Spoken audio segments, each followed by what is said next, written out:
De igual manera, la de Hoja de Sal, para todas las familias de Santiago de Nonualco, quiero reiterar que vamos a pavimentar esta calle, que es sumamente importante, que fue una promesa del presidente y que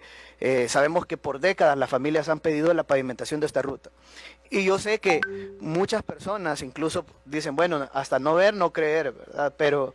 ahora ya no es como antes que los engañaban, que les decían mentiras, sino que hoy de verdad vamos a cumplir esa promesa y la vamos a convertir en el presupuesto de